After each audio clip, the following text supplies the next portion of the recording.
method. In this section, we are going to discuss about the convergence of the fixed point method whenever the derivative of the iteration function is 0. How we can increase the order of convergence of the fixed point method we'll discuss in this theorem. So let's write the statement of the theorem. Order of convergence of fixed point method.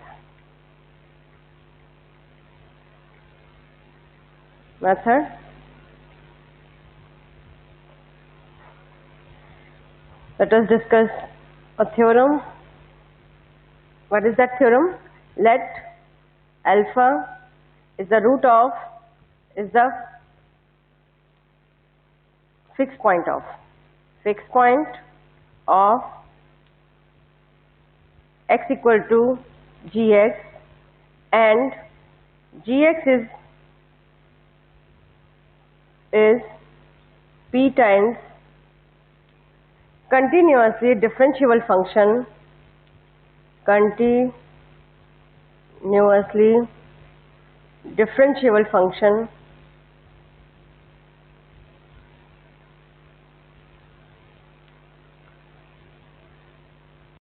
differential function for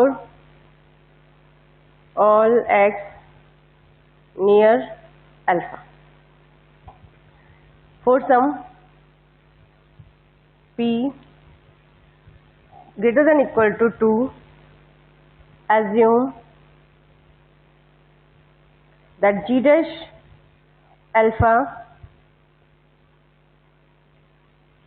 g double dash alpha, and so on, g p minus 1 alpha equal to 0, and let us assume x naught is close to alpha, then xn plus 1 equal to gxn, n is greater than equal to 0, will have order of convergence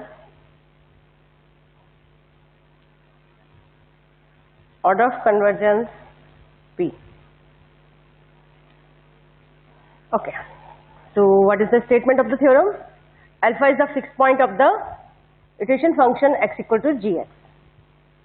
Alpha is the fixed point of x equal to gx, or we can say alpha is the fixed point of the function gx, and gx is given here period time continuously differentiable function. That means the period derivative of the function g exists. It is continuous or differentiable p time for all value of x near to alpha. That means if alpha is the root, then the interval about alpha we are taking. That means suppose delta is greater than 0, then alpha plus delta, alpha minus delta. Since it is continuous differentiable, so near to alpha function will be continuous differentiable because it is given to you. So for x near alpha, so in this interval it is continuous and differentiable. For some p is greater than equal to 2, p take value 2, 3, 4, whatever. Okay, but the value of p should be greater than or equal to 2. The values start from 2 onwards. Assume that derivative of g alpha at alpha equal to 0, g double dash alpha equal to 0, and g p minus 1 alpha equal to 0. If this is the situation, in that situation, the order of convergence of xn plus 1 equal to gxn have p. So the order of convergence of the iteration fixed point method will be what? That will increase up to p. Okay. So just understand this theorem. If in fixed point theorem, if the derivative of the function of the iteration function is 0 up to p minus 1, then the fixed point method have order of convergence p. Okay, in particular we can say,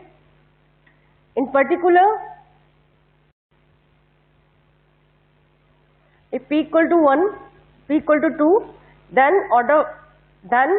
g dash alpha equal to 0. That means first derivative of alpha equal to 0, this will implies that order of convergence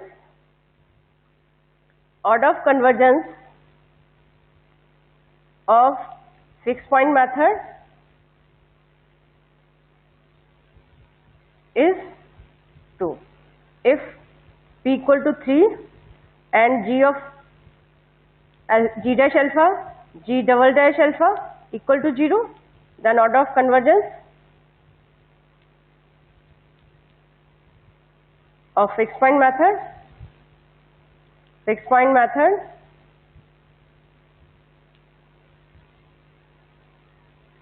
is 3. So this is the statement of the theorem. In order to show that the order of convergence is p, what we have to show? Order of convergence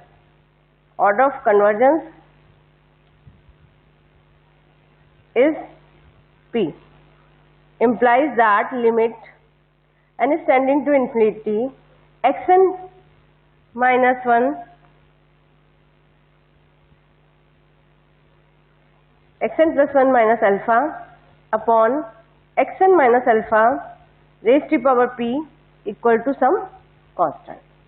So in this theorem, what we have to show? We have to show this result. This is the thing that we have to show.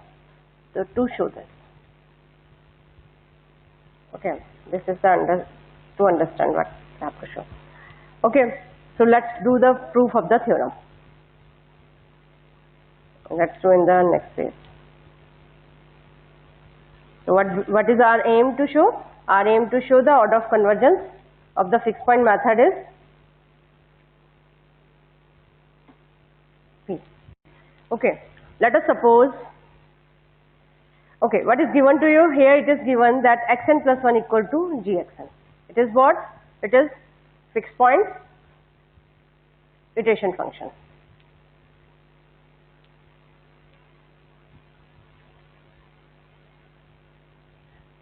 Fixed point iteration, let us suppose this is what? This is fixed point iteration, n equal to 0, 1, 2 and so on.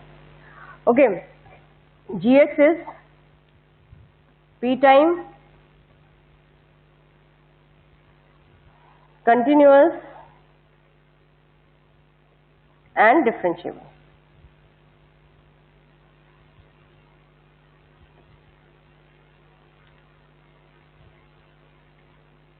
for all n. So we can write here xn plus 1 equal to g of xn minus alpha plus alpha. It's simple, we add alpha to xn and subtract alpha. Okay, now expand it by Taylor series, expand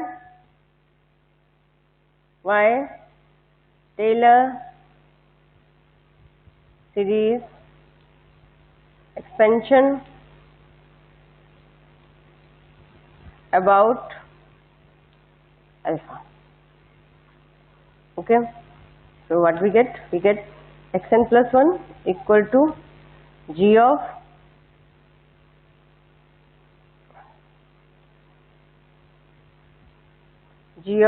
alpha plus xn minus alpha g dash alpha xn minus alpha square g double dash alpha upon factorial 2 and so on plus xn minus alpha raised to power n minus 1, or like I should write in term of p minus 1 upon factorial p minus 1 g of p minus 1 alpha plus xn minus alpha raised to power p upon factorial p. Now we truncate series after pth terms, so we can write it here g of p c. This c is, whenever we truncate the series, then this will not write alpha, because we have due to the truncation of the series we will get some error that c, that is represented by c, or c is what? That is lying between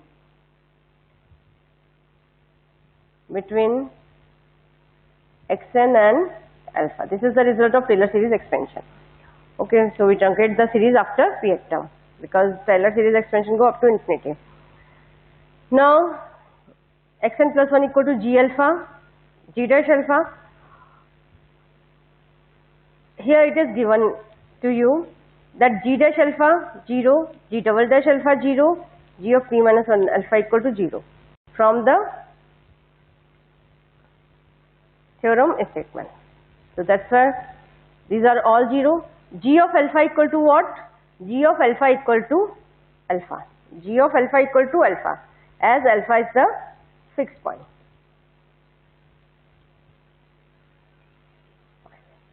Okay. So just put the values of g dash alpha, g alpha into this expansion. What we are getting?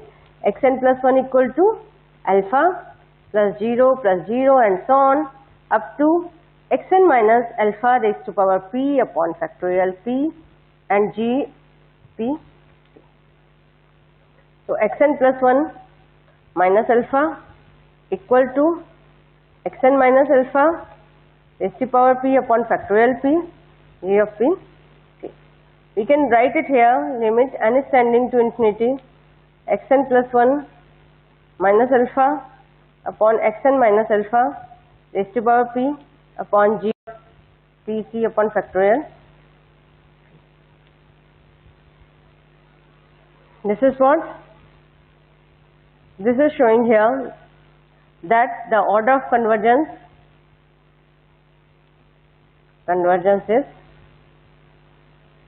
is p. This thing is what? This is some constant value. So we can write it limit n is tending to infinity e n plus 1 error. This is error term. So the difference between xn plus 1 minus alpha we can assume as en plus 1, and this en raised to power p equal to constant c. This is the result that we want to prove. So what this theorem explains? It explains that if the derivative of g up to p minus 1 is equal to 0, then the order of convergence of the fixed point method increase to p. Actually, Newton's method is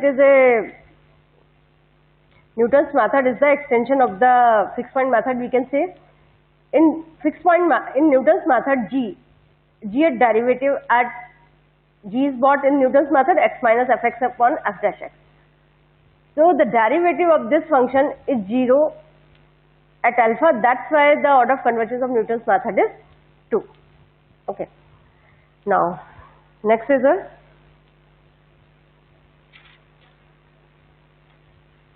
Next is Newton's modified method. Newton's modified method. What is Newton's modified method? Newton modified method means what? It is the modification of the basic Newton's method. Why it is used? It is used to find the root of a function fx equal to 0. Okay, what do you mean by multiple root? So Newton's modified method for multiple roots.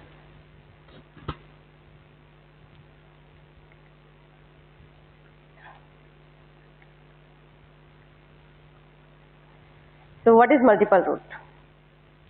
So there are two kind of things, multiple root and simple root. Okay. So what is multiple root? Well,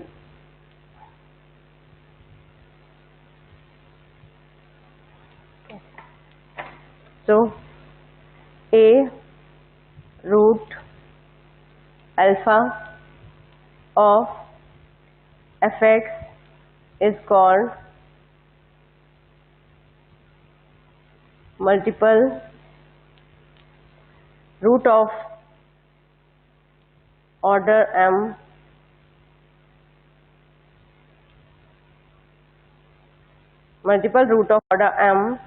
if f of x equal to x minus alpha raised to power m g of x, such that g of alpha is not equal to 0. m is an integer.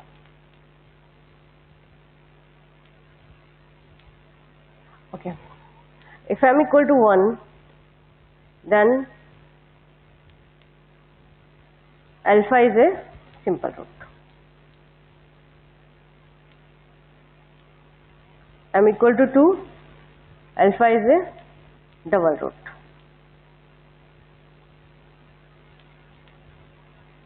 M is a 3, alpha is a triple root or triplet, we can say. Okay.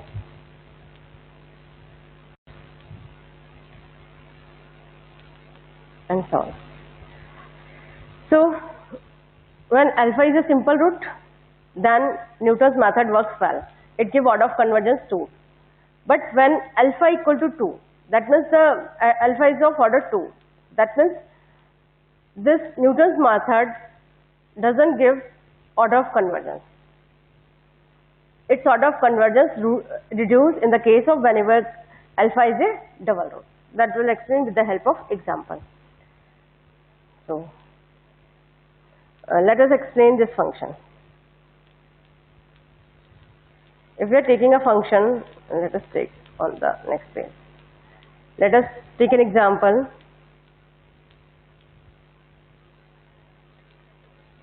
Fx equal to x minus 1 whole square 2x plus 3. So in this case, if we see x minus 1 whole square 2x minus 3. So alpha is what? The root of this function is what? 1 is alpha equal to 1, 1. Another root is n minus 3 by 2. There are 3 roots of this equation, x minus 1 whole square 2x plus 3. So here 1 is a double root and minus 3 by 2 is a simple root. Simple root, that means the order of the root is 1 only. So it's a power 1 here, that's why it is a simple root, and x minus 1 is repeating, that's why it is a double root. Okay, in this case if we compare from the previous function x minus alpha raised to power m gx. So if we compare this x minus alpha raised to power m and gx. So in this case gx is what? Alpha equal to 1, m equal to 2 and gx is equal to what? That is 2x plus 3. If we check g of 1, it is coming out to be 2 plus 3, it is 5, not equal to 0. That is the thing we have shown. G of alpha is not equal to 0. So, if g alpha is not equal to 0, in that case alpha is a root of the function with multiplicity m. M equal to what in this case? It is 2. So, I think with the help of this example, you can understand the form of this function. Okay. One more thing. Why we are discussing this Newton's modified method? I have given some idea. Let us write again. Newton's method. Newton's method converges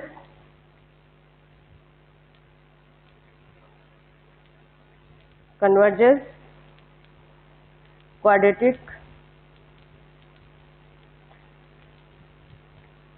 when, or I should write with Newton's method converges faster or the order of convergence of Newton's method is 2 when alpha is a simple root.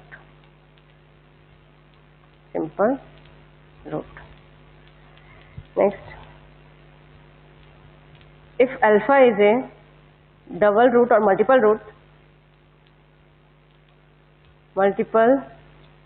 root, then Newton's method, NM method, gives order of convergence convergence 1. So in this case we are out of convergence 1. So what we are doing here, so we are modifying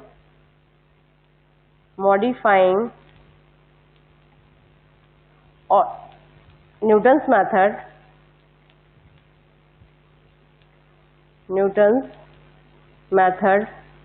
so that the order of convergence of Newton's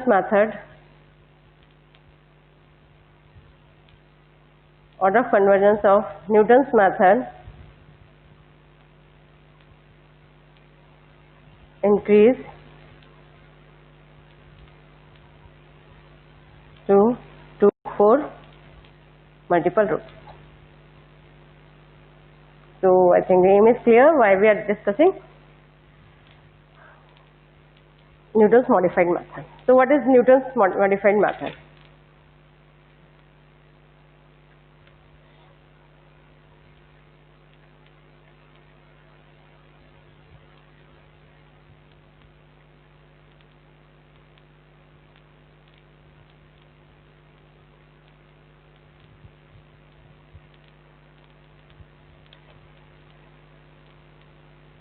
Okay, let us suppose Newton's modified method. Let us suppose the function fx equal to x minus alpha raised to power m into qx or gx, whatever you want to take. Alpha is the root of the function fx of multiplicity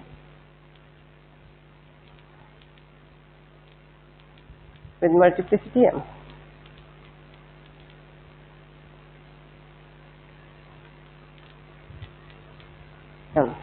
So f of x alpha is the root of the function fx with multiplicity m. So let us assume mu x as fx upon f dash x. Why we are doing so, it will explain that up. So f dash x will be what? It will be m x minus alpha is to m minus 1 qx plus x minus alpha raised to power m q dash x. So mu x will be what? Fx upon f dash x. So fx is what? X minus alpha raised to power m upon m x minus alpha raised to power m minus 1 qx plus x minus alpha raised to power m q dash x.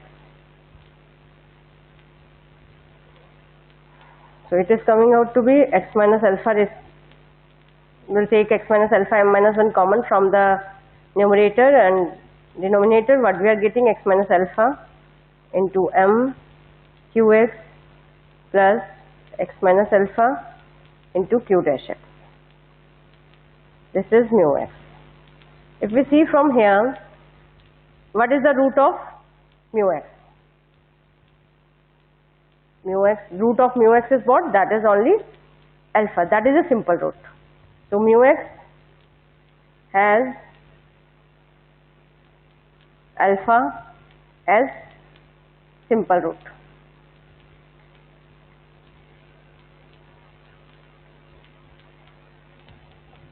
So mu x is a function, its root is what? Alpha is the simple root of mu x. So now we can apply, since alpha is the simple root of mu x, so we can apply Newton's method for the mu x.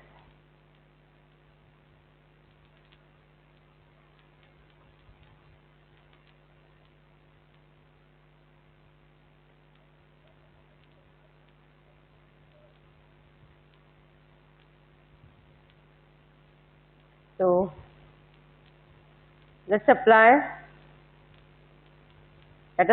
Newton's method to mu x. Newton's method 2 mu x. So apply. What would be the Newton's method for mu x? That is what? Gx equal to x minus mu x upon mu dash x. Mu x upon mu dash x. Okay. Mu x upon mu dash x. Alpha is a simple root. Why I just write it here? Mu alpha is coming out to be 0. That's why. Alpha is a simple root. So there is a confusion, that's why I am writing. Okay. So gx equal to x minus mu x upon mu dash x. What is mu x? Mu x is fx upon f dash x, and mu dash x will be what? It will be f dash x whole square, f dash x square minus fx f double dash x. Now put the value of mu x and mu dash x into gx.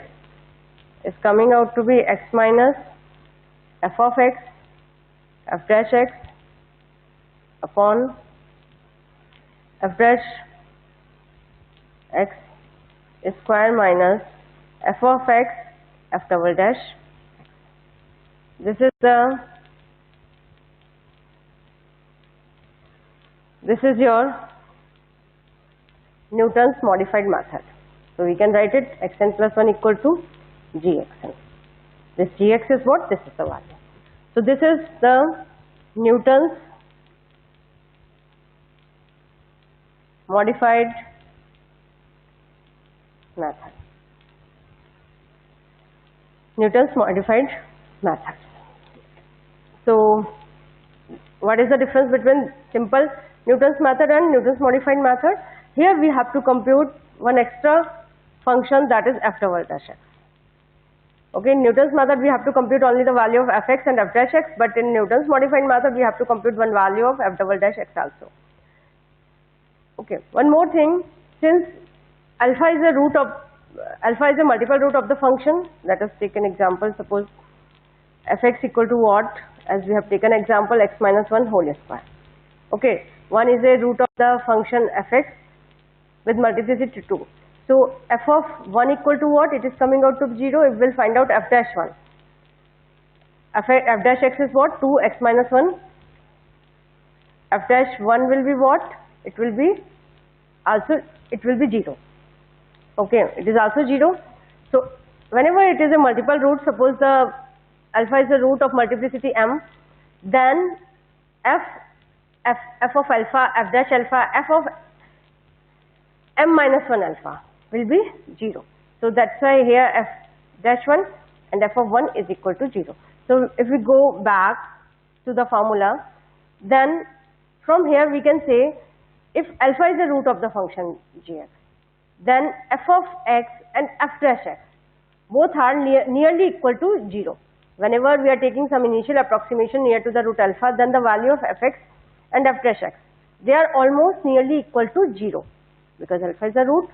So that's why this is one drawback of this Newton's modified method. Due to that, round of error occurs, or we can say there is a subtraction between nearly equal numbers due to f dash x and f of x near to alpha. Let us explain it. Drawback of this one. One is additional calculation of the function f double dash x. Second is what? Round of error occurs because of denominator consists of subtraction between nearly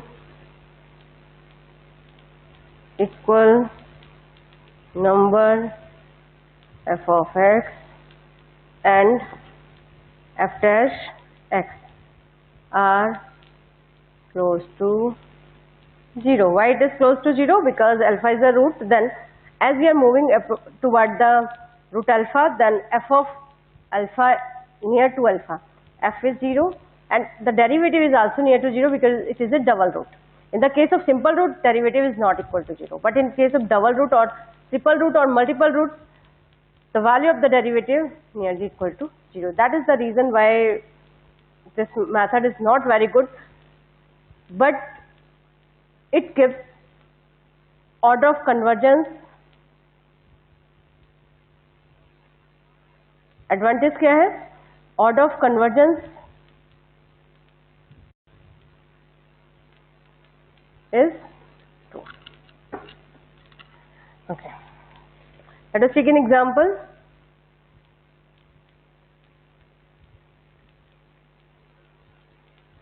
F of x equal to e raised to power x minus 1.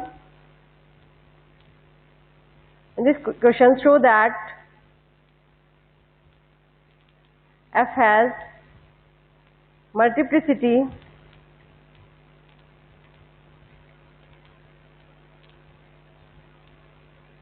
f has a root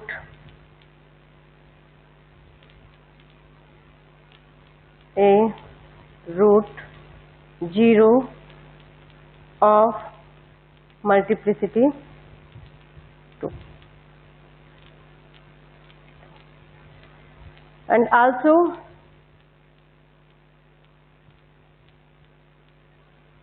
find the root of fx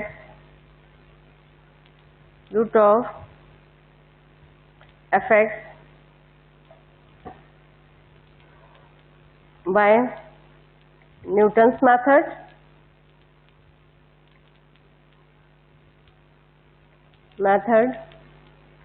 and Newton's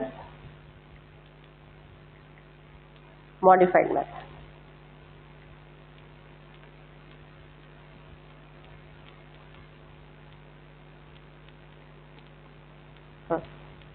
What is better?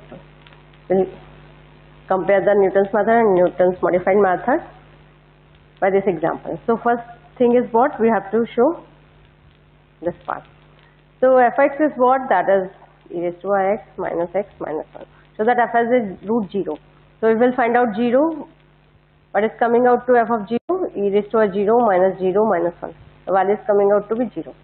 F dash x will be what? E raised to x minus 1. F dash 0 is what? E raised to 0 minus 1, it is 0. Okay. If f double dash x will compute, it is coming out to be what? E raised to x. F double dash 0 will compute, it is coming out to be 1. Not equal to 0. Since f of 0 and f dash 0 are 0, so 0 is a root of fx with multiplicity 2.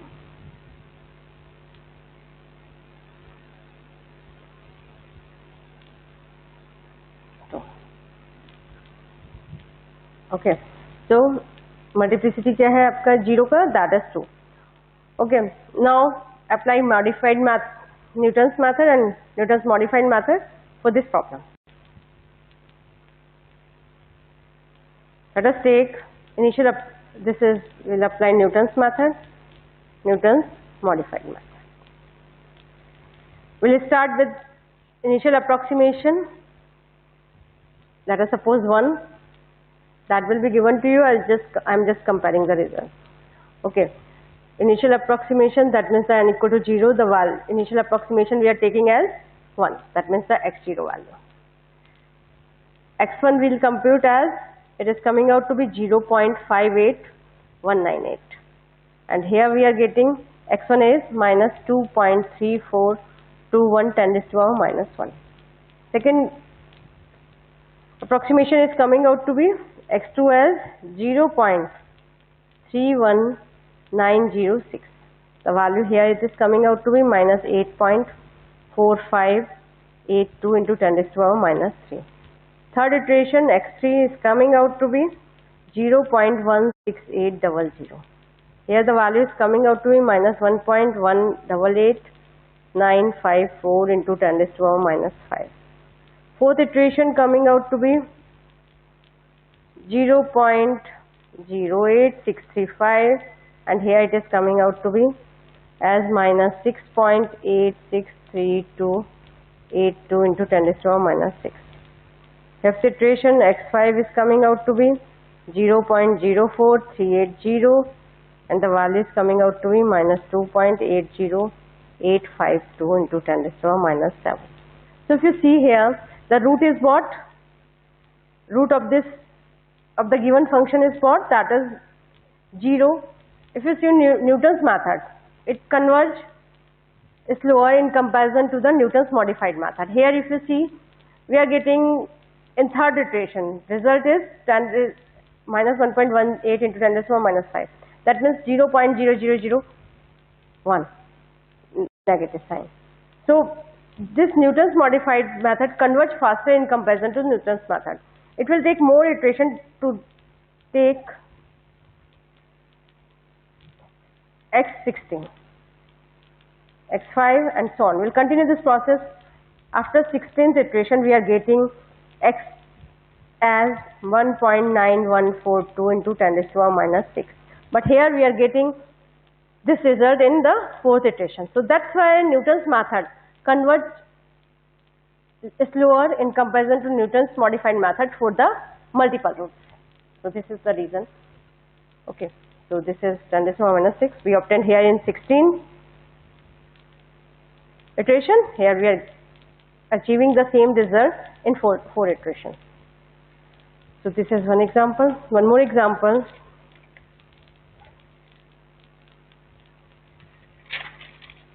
Okay, one more thing. If the, note down one point,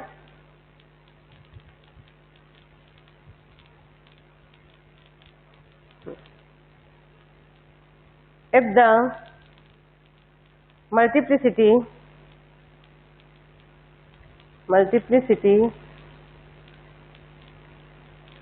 is known to us in advance, then Newton's modified method can be write as xn plus 1 equal to xn minus m fxn upon f dash xn, where m is the multiplicity of the root alpha. Okay, so if multiplicity is known to us in advance, then Newton's method can be modified as xn minus m fxn upon f dash xn. So this is easy to apply in comparison to the previous method. There you have to compute the value of double dash x also. Let's do one example here.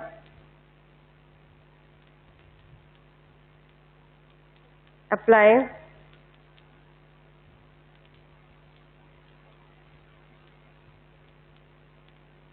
Newton's method to compute the double root of the equation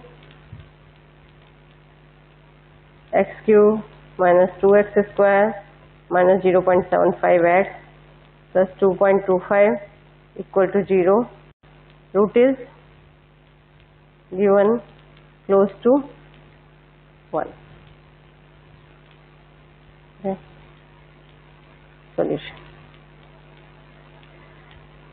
We'll start with, this is Newton's method, Newton's modified method. We'll use this formula. Okay. Here we are taking n 0, we are taking initial approximation as 1.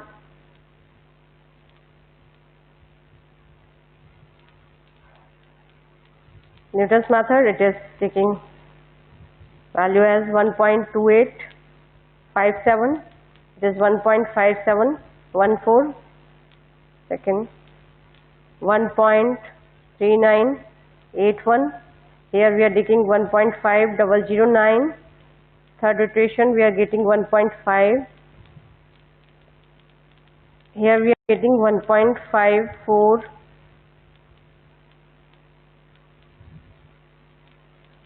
sorry, this value I wrote wrong, sorry, 1.5714, 1.5009, it is 1.5. Here we are getting 1.3981, 1.5467, fourth iteration 1.5492. This is the root of this equation, and after that we are getting 0.